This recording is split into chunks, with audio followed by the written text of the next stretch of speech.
नमस्कार दोस्तों, आज मैं अपना परिचय देना चाहूँगी। मेरा नाम संगीता पटेल है और मेरी graduation BA BTC plus post graduate. मैंने पोस्ट ग्रेजुएट संस्कृत सब्जेक्ट से किया हुआ है और उसी के बारे में अपने आगे आने वाले एपिसोड में पूरा विस्तार से संस्कृत व्याकरण का वर्णन करूँगी और स्टेप बाय स्टेप समझाने का प्रयास करूँगी। तो आइए, क्या है हमारी संस्कृत भाषा, उसके बारे में जान लेते हैं। संस्कृत भाषा को देव भाषा के नाम से जाना जाता है। चूँकि ये देवताओं द्वारा दी गई भाषा है, इसीलिए हम लोग इसे देववाणी या देव भाषा संस्कृत के नाम से जानते हैं। यह भाषा वैदिक भाषा के नाम से भी जानी जाती है, क्योंकि वेद, हमारे जो वेद हैं, चारों वेद, ऋग्वेद, सामवेद, यजुर्वेद, अथर्ववेद, वो इसी भाषा में लिखे गए हैं, हमारी संस्कृत भाषा में।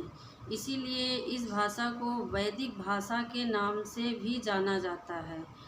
और संस्कृत भाषा से ही हमारी अन्य भाषाओं की भी उत्पत्ति हुई है।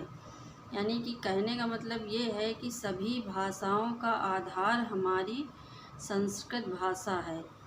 इसी भाषा से ही सभी भाषाओं के तार जुड़े हुए हैं। सभी भाषाओं में कहीं ना कहीं संस्कृत के शब्द देखने को मिलते हैं, चाहे वो जिस रूप में हो। कहीं कहीं पर अपभ्रंश के रूप में है, तो कहीं कहीं पर हिंदी के रूप में है।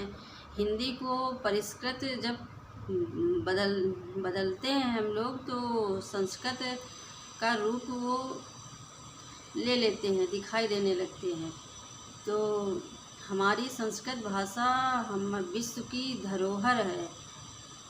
और अपने अगले एपिसोड में मैं संस्कृत भाषा से संबंधित संस्कृत व्याकरण का पूरा विस्तार से स्टेप बाय स्टेप बताऊंगी।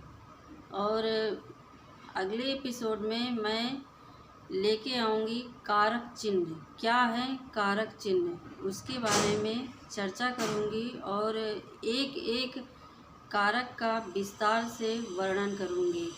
मिलती हूँ अपने अगले एपिसोड में, तब तक के लिए धन्यवाद।